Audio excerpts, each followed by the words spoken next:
Ricky, es un placer tenerte en la provincia. ¿Es la primera vez que venís acá? Hola Agostina, ¿sabés que no es la primera vez que vengo a Posadas, pero no es la primera vez que vengo a Misiones? Uno de mis lugares favoritos en la tierra es Iguazú. Así que nada, me encanta me encanta viajar por mi país y bueno, Misiones es un lugar maravilloso, maravilloso. Queremos conocer un poco de vos, de tu vida, de tu trayectoria. Arrancaste con tu papá, familia de laburantes, para conocerte más. Ahora, ¿cómo fue esos inicios? ¿Arrancaste en un taller y llegaste hoy donde estás? Bueno, yo nací en Tres Zapatos. Sí. Yo era chiquitito y recuerdo que mi padre tenía en el living de casa una mesa de dibujo donde él hacía los diseños y luego hacía los moldes. Para los moldes con una cuchilla cortaba la cartulina y caían pedacitos de cartulina al piso y yo con esos pedacitos de cartulina y cinta scotch hacía zapatitos en miniatura. Luego cuando era chiquitito lo acompañaba a mi papá como todos los chicos que en ese momento acompañaban a papá al lugar de trabajo. Y clavaba clavitos en las mesas de los artesanos. Así que mi primer gran amor fue los zapatos. Cuando a mí me preguntan qué soy, sin duda la respuesta es zapatero. Pero dice, ¿pero te presento como zapatero? Y claro, sí, soy zapatero, pero aparte empresario y licenciado en administración. No, zapatero. El resto son todas cosas que se fueron anexando y que tal vez enriquecieron un poco más la visión de un zapatero. Ahora, tiene que tener un zapato Sarkany para que sea Sarkany. ¿Cuál fue tu primer zapato que dijiste, bueno, esta es mi impronta? Hice mi primer zapato con mis propias manos, que lo corté, lo cosí, lo armé, le puse suela y lo terminé para mi hermana, lo recuerdo perfectamente, pero el devenir de la moda hace que todo sea efímero. Todo lo que hoy está en moda, mañana pasa de moda. Entonces uno está enamorado de algo, pero inmediatamente mira para otro lado e inmediatamente sigue mirando. Y el cambio es completamente permanente. Lo que sí hacemos nosotros es transformar. Y eso es algo mágico. Y es algo que lo vemos a diario. De hecho, vamos a comer a la casa de nuestros abuelos y nuestras abuelas agarran una serie de ingredientes y hacen un guiso que no podemos dejar de comer y de disfrutar. Nosotros agarramos un pedazo de cuero, una suela, un taco, una plantilla y hacemos de eso una pieza que termina siendo un objeto de deseo, algo que tal vez otra persona, mujer o hombre, dice, esto me emociona. Y lo quiere usar y nosotros cuando lo hacemos simplemente vemos los ingredientes. Entonces es esta cosa de poder transformar algo ordinario en algo extraordinario, algo que se consigue en algo que sea único. Qué lindo. ¿Y cómo hiciste que tu apellido, que es tu marca, tenga la trascendencia que tiene? No, eso es demasiada historia. La verdad es que mi padre cuando empezó le hacía zapatos a los dueños de las zapaterías que le ponían el nombre de la zapatería. Claro.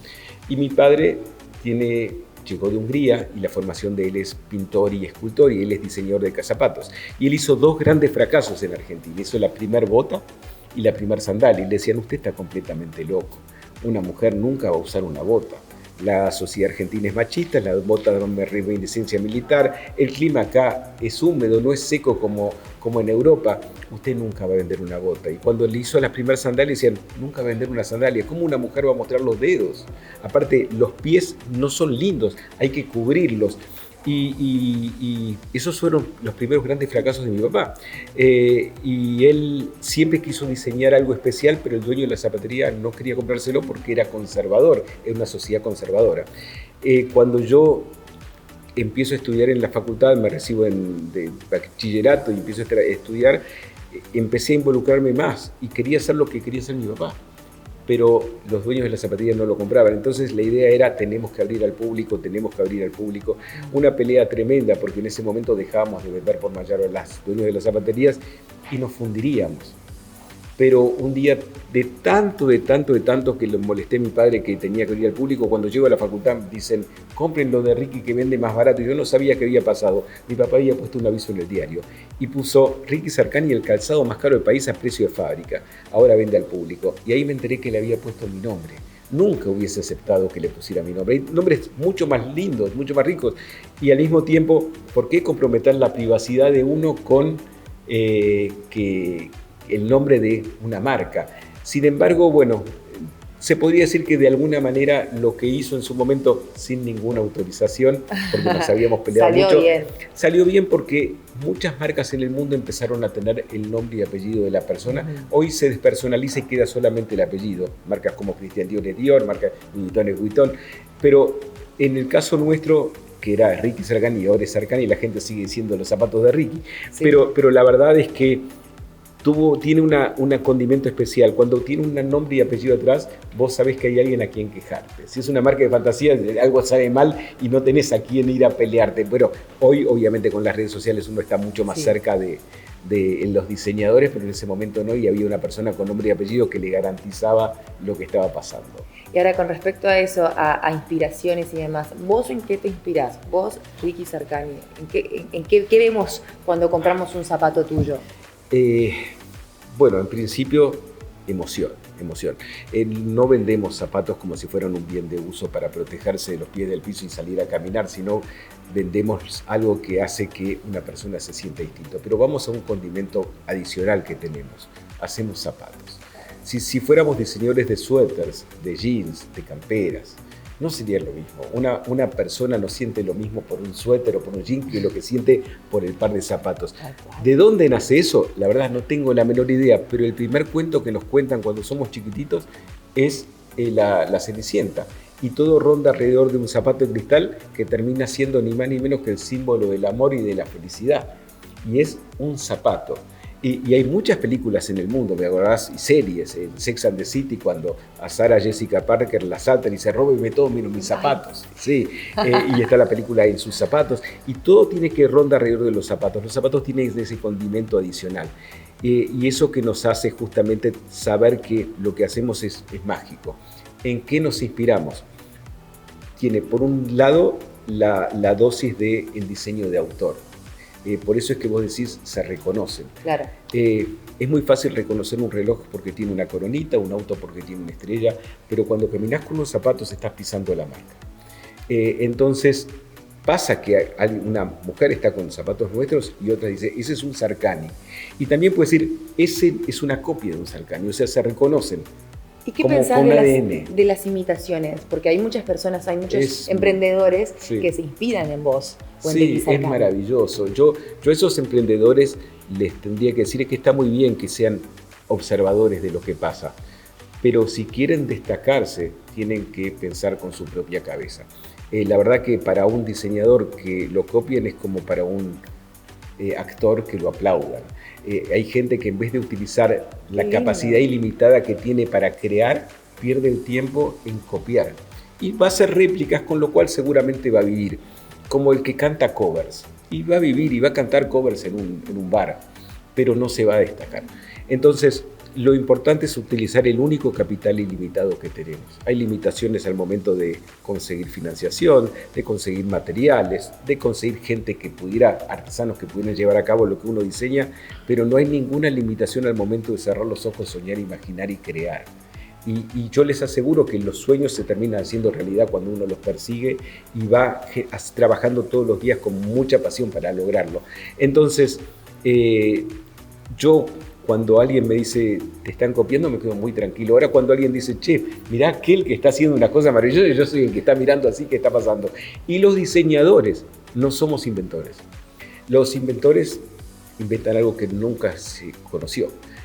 Los diseñadores somos fijones, somos gente curiosa que miramos y sacamos nuestras conclusiones de lo que vemos, sociocultural, económicamente, cómo se manifiesta la moda en distintos lugares del mundo, para luego darle nuestro ADN y generar un producto.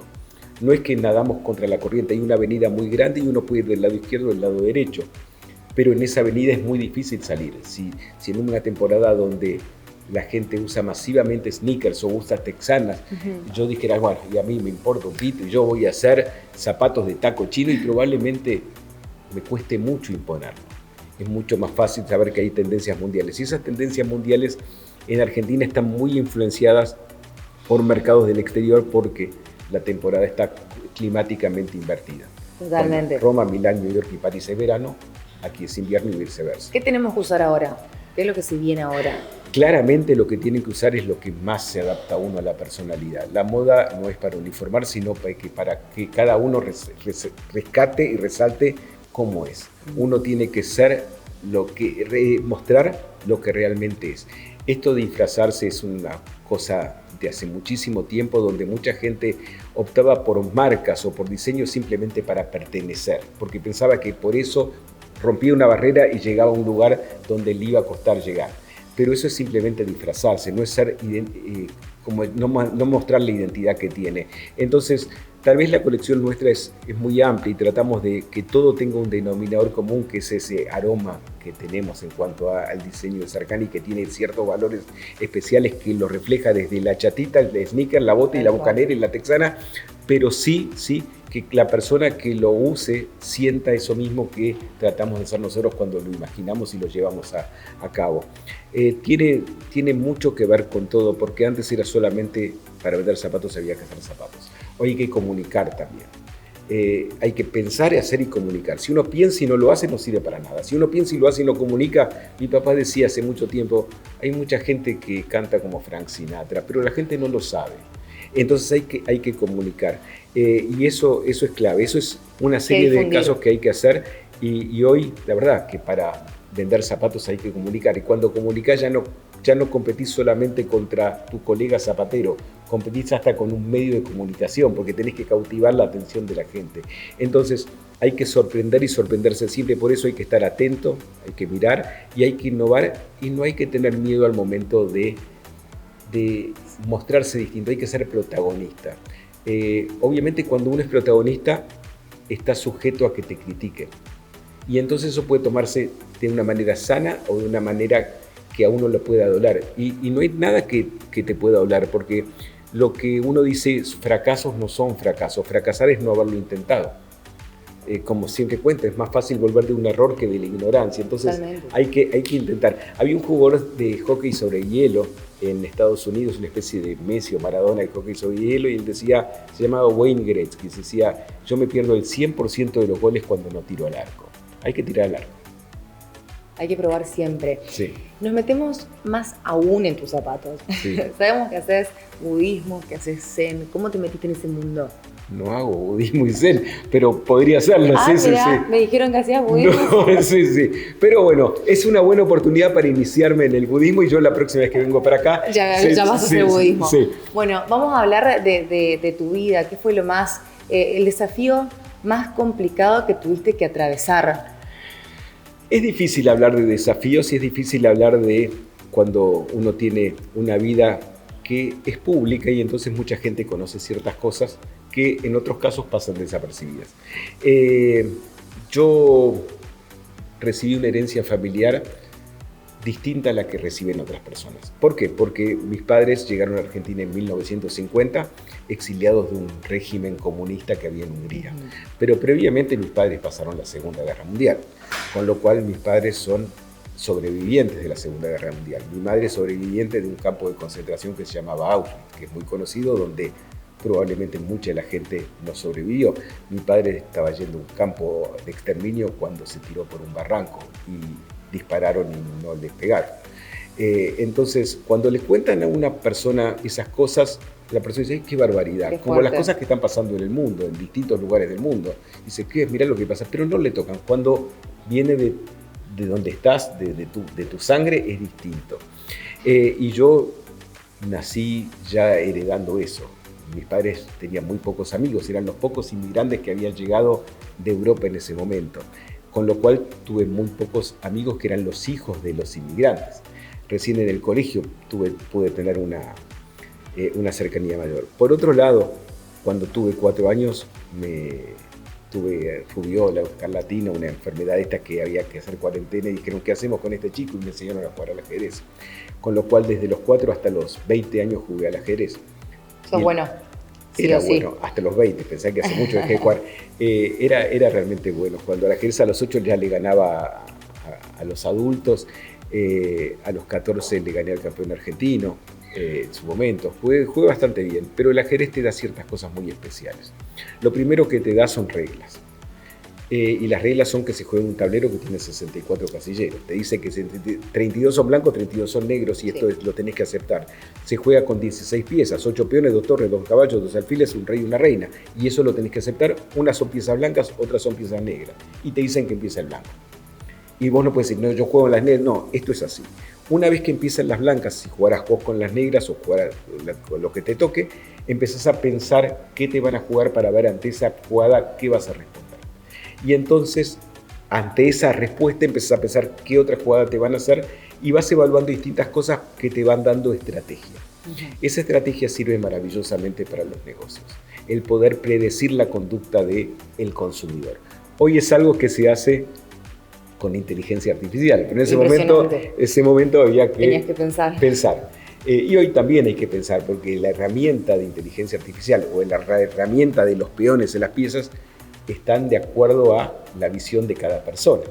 Entonces, son todas herramientas que uno los hace tener una vida más fácil o tal vez mejor, o tomar decisiones más acertadas.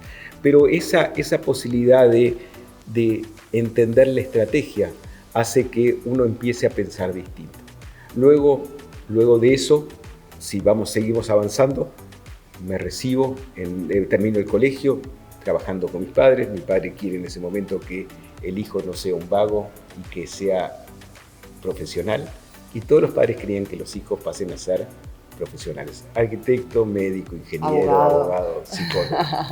Estudié un año ciencias, ingeniería, porque me dijeron que me hicieron un test de orientación vocacional que decía que yo era ideal para ser un gran ingeniero. Y ese test de orientación vocacional dice tus aptitudes, pero no tu felicidad. Entonces yo no era feliz haciendo eso. Y al primer año abandoné. Estudié ciencias económicas y la primera clase de marketing a mí me maravilló. El poder manejar variables del marketing, el precio del producto, la promoción, los canales de ventas para empezar a generar del negocio que hacía mi papá un gran negocio. Y entonces fue cuando, en base a todo eso, terminamos abriendo al público. Luego, como te contaba, en principio yo no debería estar acá. ¿Por qué no debería estar acá? Porque mis padres los debieron haber matado en la guerra.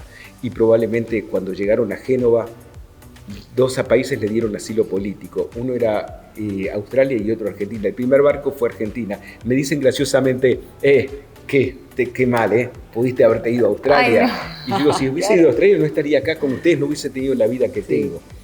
Me casé y cuando me casé quisimos tener hijos. Y fuimos a ver a varios médicos porque no quedaba embarazada mi mujer.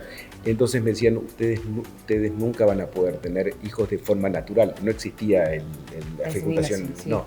Y el último de los médicos, que era una eminencia que fuimos a ver con muchas ganas, con mucha emoción, lo vamos a ver y dice, lamentablemente no va a poder tener hijos. Y cuando me estoy yendo, dice, Sargani, venga un segundito. Si llega a quedar embarazada su mujer, me avisa por la estadística, ¿vio? A los 2 meses que veo Graciela embarazada de Sofía, a los 2 años Josefina, luego vino Clarita y luego vino Violeta, todas de forma natural. ¿Todas mujeres? 4 mujeres. Sí, ay, qué bueno tener un papá zapatero. Sí. Y la verdad es, yo, tengo 2 nietos varones. Y vos decís, eso es maravilloso. Y uno no se empieza a preguntar, ¿por qué estas cosas buenas me pasan a mí? ¿Por qué esto maravilloso de haber podido hacer lo que quise hacer, disfrutar lo que quise hacer, tener las hijas que quise tener? Pero sí se empieza a cuestionar las cosas que uno considera que son malas. Y si vos me decís qué es lo tremendo que me pasó en mi vida, lo tremendo que pasó en mi vida es que se haya ido antes que yo uno de mis hijos. La ley de la vida dice que los padres dejamos a los hijos antes que los hijos nos dejen a nosotros. Y a nosotros nos tocó esto, y entonces obviamente es difícil decirlo porque ni yo me lo creo, pero podría maldecir cada uno de los momentos diciendo qué barbaridad lo que me pasó, pero también tengo que agradecer haber vivido 33 años maravillosos con una persona que me enseñó muchísimo. Cabe su marca también.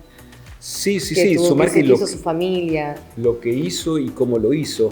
Pensá que ella fue la primera, estudió en el St. Martin's College of Arts en Inglaterra, desarrolló sus pinturas, presentó su obra de arte en el Centro Cultural Recoleta y paralelamente los zapatos. Y la gente veía los cuadros, pero quería comprar los zapatos. Y luego hizo su propia marca y luego empezó a soñar y crear y hizo lo que quiso como quiso. Entonces, si medimos la vida en edad, en años, diríamos, la verdad que es muy injusto y vivió poco tiempo. Si medimos la vida en momentos, en felicidad, en estos momentos que uno disfrutó mucho y en todo lo que hizo, fue más que millonaria, que debe haber tenido, la verdad, muchísimos más momentos geniales que mucha gente que no vive la vida, sino que la dura. Una cosa es durar la vida y otra cosa es vivirla. Y yo, nosotros, el haber podido compartir con ella, y si hubiese vivido, nos trasladamos 30 años después, 60 años, diríamos, qué barbaridad, se fue. Todo el tiempo es poco, porque uno quisiera haber compartido mucho más. Y ese fue el momento más dramático que podíamos decir de alguna manera, de verlo con condimentos adicionales que nos hizo fortalecernos. Entonces volvemos a transformar el dolor más grande que puede tener una persona en el recuerdo más hermoso. Y hoy, si vos me decís a mí, Sofía está presente acá con nosotros. ¿Cómo hiciste para salir adelante después de tanto dolor, amor de la familia? ¿Cómo hiciste para sobrellevar también tu trabajo, que es muy demandante? Primero que nada, imaginemos cualquier familiar nuestro que nos deja. No quisiera, si estuviera en algún lugar acá, que nosotros estemos llorando y arrastrándonos por el piso, y quisiera que sonriamos y miramos para adelante y llevemos adelante nuestra vida. Así que primero es el designio universal que sabemos que está pasando. Lo segundo es el apoyo incondicional de, por un lado, de la familia y por otro lado, todos los amigos. Es muy difícil salir solo, ¿no? Porque lo primero que uno hace es meterse en una habitación, cerrar y llorar y quedarse solo, pero es muy difícil si a uno no le hacen ver la realidad. Obviamente, cuando fue ese momento de recibir, no sé, más de 100.000 mensajes de mucha gente que no conocía, y un mensaje era de Iván Zamorano, Bam Zamorano, el futbolista más famoso que dio Chile, que me mandó un mensaje de 2 minutos. Yo no lo conocía, Iván Zamorano, y me decía: mira, Ricky, te quiero decir, yo pasé por algo similar, mi padre se murió hace 20 años, pero tuve la suerte de ver un gran obispo que me dijo: el tiempo todo lo cura. Entonces, ahora que ya pasaron 20 años, te puedo decir que es totalmente mentira. No. El tiempo no cura absolutamente nada, y uno tiene que acostumbrarse a vivir con el recuerdo y no con la posibilidad de abrazar y todo. Luego me pasaron ciertas cosas en mi vida que nunca me las esperaba, porque mis padres sufrieron lo que sufrieron simplemente por haber nacido en el seno de una familia judía.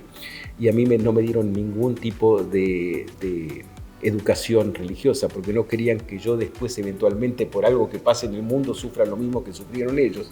Entonces yo era un ateo por naturaleza y encontré muchas de las cosas que escuchaba y no creía, o escuchaba y no es que no creía ni descreía, simplemente las escuchaba como al pasar, y digo, si está más contento que así pensando eso, que lo piense y si le hace bien.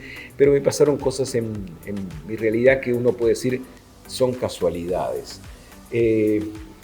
Yo había leído que, no me acuerdo quién había sido, un filósofo, había dicho que la casualidad no es más ni menos que una causa ignorada de un efecto desconocido. Y entonces decía, bueno, si vos te parece que es casualidad, pero me pasaron ciertas cosas que no deberían haber pasado. Era totalmente imposible que pasaran. Y me fueron pasando una tras de otra. Gente que conocí, gente que me ayudó, con lo que me dieron a entender claramente que conocemos perfectamente la vida que estamos teniendo acá terrenal, y la sabemos porque la estamos viviendo y la estamos disfrutando. No sabemos nada de lo que pasa fuera de lo que es la vida terrenal, que es lo que podría ser lo espiritual. Si nosotros en este momento rompemos este vaso, el vaso se rompe en 1000 pedazos, desapareció el vaso, no, se transformó en energía. ¿Qué es lo que pasa? La verdad que no lo conocemos. Podemos pensar que no existe, pero no podemos dejar de pensar que tal vez exista algo mucho más allá que realmente no conocemos, porque simplemente conocemos esto. Para ir a algo muy sencillo, lo que era la alegoría de la caverna, la gente estaba sentada en una caverna, tenía luz de atrás y veía sombras y creía que la realidad era esa. Nunca se imaginaba que en la realidad, cuando uno salió y volvió, lo querían matar porque decía, esto no es verdad. Entonces, creemos las cosas que vemos y que damos por hecho, pero no creemos otras. Y la verdad que a mí en la vida eso me hizo fortalecerme, sabiendo justamente las realidades. El día de su cumpleaños no la puedo abrazar y dar un beso, pero la tengo presente más que nunca. Qué lindo lo que decís. ¿Cumpliste todo lo que soñaste? La verdad que nunca soñé nada. Los sueños se van cambiando todos los días. Si a mí alguien me decía hace 20 años, qué fenómeno, lo que llegaste, y yo decía, sí, ¿viste dónde llegué? Miro para atrás y digo, pero era un gil, porque la verdad uno sigue queriendo más. Y ahí pasa algo que también se asocia con esto que dice, ¿cómo se llama? El dueño de Amazon, Jeff Bezos. La maravillosa insatisfacción de la gente, que hace que uno no se contente con lo que tiene, sino que quiera algo más. Y eso está realmente mal, yo tengo una visión clara que hay que agradecer y disfrutar de lo que uno tiene, y si no, no sirve para nada. Te quiero hacer 2 preguntas para ir cerrando, porque sé que tienen que ir a almorzar. ¿Cómo ves ese acompañamiento de algunos gobiernos, de algunos estados gubernamentales con emprendedores, que den la posibilidad de que ellos vendan sus productos o los capacitan o le dan ciertas herramientas para que crezcan? Sabés que es imprescindible, ¿no? Porque uno tiene que tener un tutor, un mentor o ¿cómo se llama? Un medio donde uno pueda, en principio, informarse. Luego tener capacitación, luego tener posibilidades de financiación cuando tiene un buen proyecto. Nosotros vemos que en todo lo que tiene que ver con tecnología están estos unicornios, que una persona hace un unicornio, lanza un proyecto de una aplicación que va a tener una cierta difusión, entonces viene un mentor y pone la plata a una empresa para comprar parte de ese proyecto para ayudarlo. Pero no pasa mayormente con emprendedores jóvenes que tienen un proyecto, tienen creatividad, tienen muchísimas ganas, tienen pasión, tienen talento, y cuando tienen que salir están solitos. Entonces es imprescindible. Yo estoy aquí en este momento en Posadas porque quien me invitó creo es la Secretaría de Artes Visuales. Y la verdad es que todo lo que tiene que ver con el arte visual, con el trabajo, hace que cuando uno lo haga le dé un valor agregado. El valor agregado, por un lado, del trabajo, y el valor agregado de la creatividad. Es como si yo te dijera una usina, una fábrica sin chimenea, le da valor agregado al talento. Entonces, eso es imprescindible y le da una motorización a la industria única. Y todo empieza con un pequeño paso. Y muchas veces esas personas que tienen talento están impedidas o tal vez fracasan al momento de empezar o no tienen el resultado que esperan, y inmediatamente dicen, esto no es para mí, y no siguen avanzando. Entonces es imprescindible que los gobiernos o las asociaciones presten atención a justamente como se llaman las unidades industriales, también presten atención a todos estos jóvenes que tienen en principio muchas ganas de emprender, tienen todo el talento, tienen la capacidad, y son las personas que el día de mañana nos van a hacer mejores a todos nosotros. Y para eso es imprescindible. Si hoy, después de la charla, la gente se va con ganas de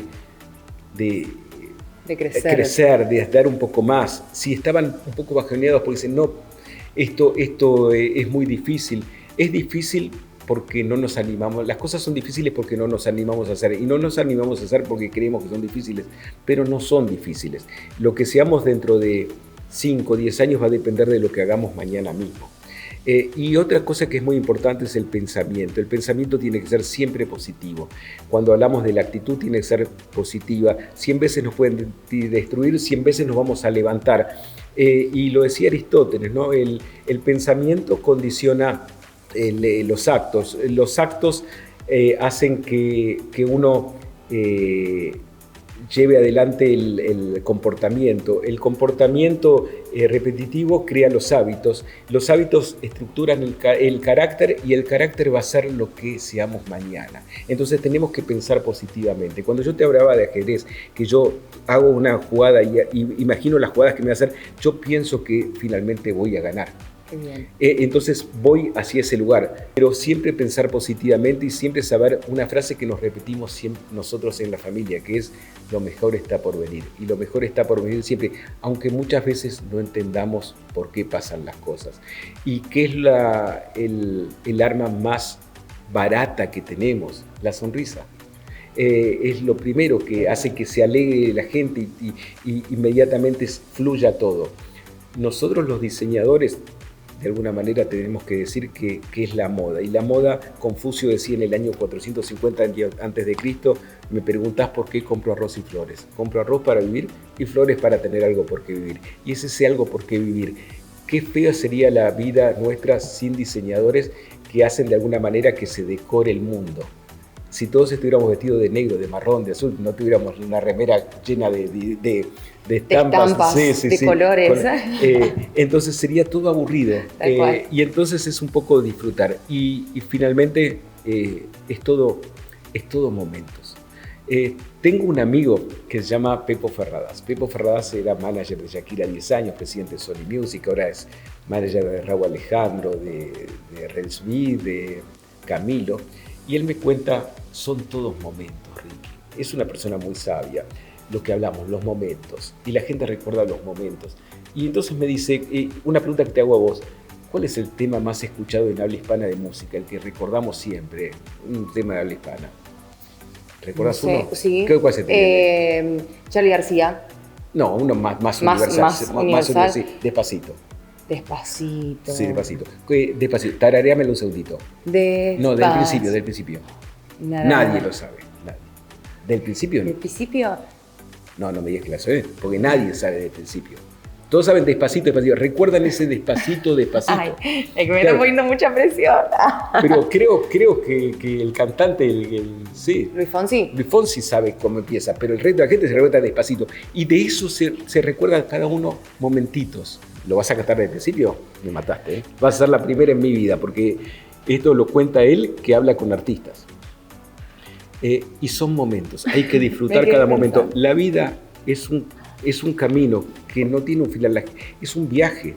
Cuando vos vas a Disney y te sentás en un juego, te dicen enjoy the ride, disfruta el viaje. Uno tiene que disfrutar el viaje, y el viaje no son todas alegrías. Son momentos para disfrutar, momentos donde uno no disfruta tanto, pero hay que verlo siempre con optimismo. Por eso es que cuando me dijeron de venir acá a Posadas, que como te decía, conozco la provincia por Iguazú, no Posadas, está todo por hacer. El talento, yo que estoy en moda, las modelos misioneras maravillosas. Soy amigo de Ingrid Dulke desde que prácticamente tenía 15 años. Y es un lugar... Argentina necesita que no sea la ciudad de Buenos Aires. De hecho, cuando los crecimientos que hay en el país fueron siempre de afuera hacia adentro, venía la motorización del campo y todo para llegar a la industrialización final en Buenos Aires, pero son de afuera hacia adentro. La explosión no es de adentro hacia afuera. Nosotros necesitamos que las provincias estén maravillosas para que esto salgan las flores como esperamos que sean. Así que estoy feliz y ansioso de tener la charla en el Parque del Conocimiento. Parque del Conocimiento. Me dijeron que el teatro es maravilloso. Sí, es muy lindo. Sí. Bueno, es un placer tenerte. Gracias por la entrevista. Creo que me acordé de la canción. No, corten porque si no voy a quedar mal. No, estás cantando. Sí. Impresionante. Bueno, esto solo Agustina acá en Posadas. En Posadas. Muchas gracias. Todos los éxitos. Que aprovechen esta capacitación. Gracias. Un placer. 2 besos acá, ¿no? 2 besos.